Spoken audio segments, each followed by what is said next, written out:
Welcome back to another direct guidance session. This direct guidance session is focused on the emotional triage project to enable each one of us just to tap into a reminder, a reset.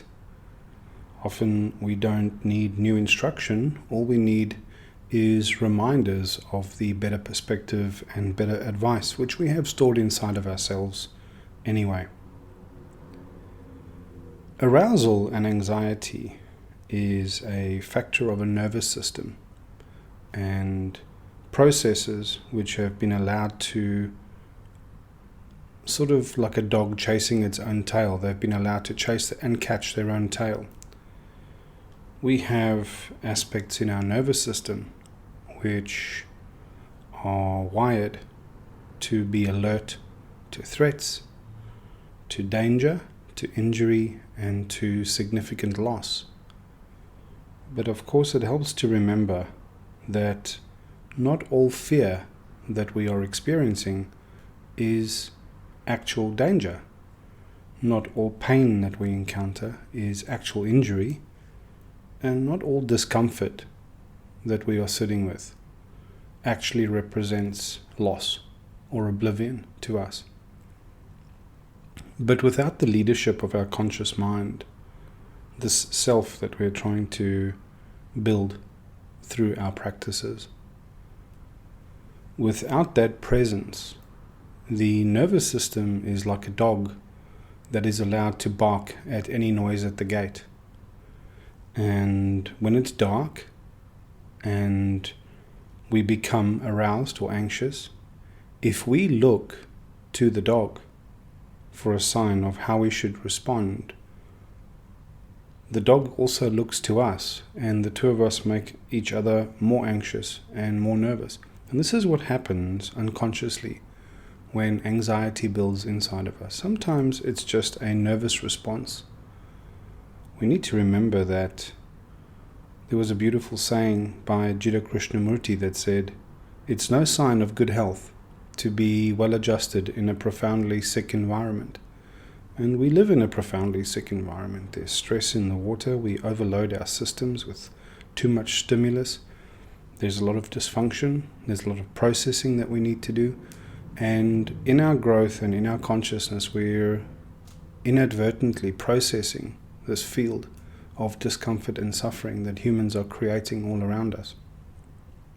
It helps to remember that not all of what we're feeling is ours or is because of something that we need to address or we need to fix.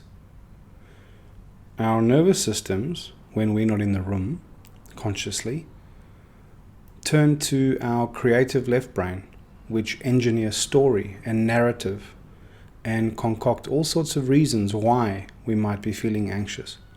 And our imaginations are rich.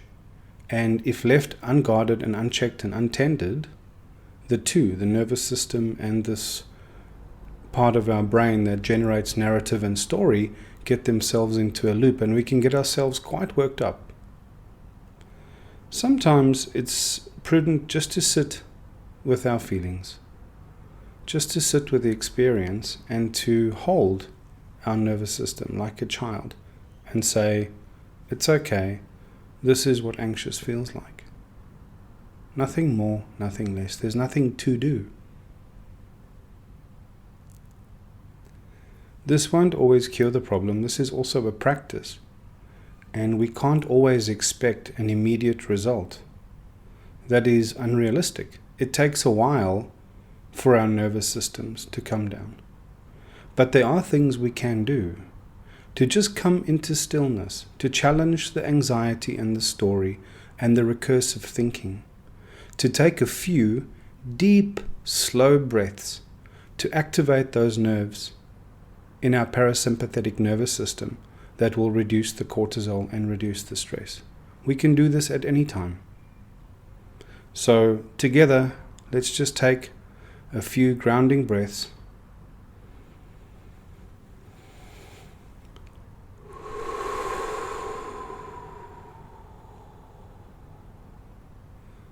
It helps to exhale forcibly. Sometimes it even helps to groan and sigh out the built-up stress and anxiety so we can vent it and purge it from ourselves. And we can do this as many times as we need to.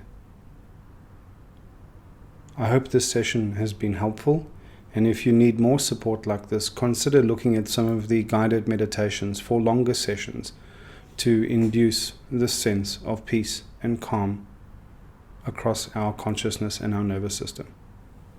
Have a lovely day.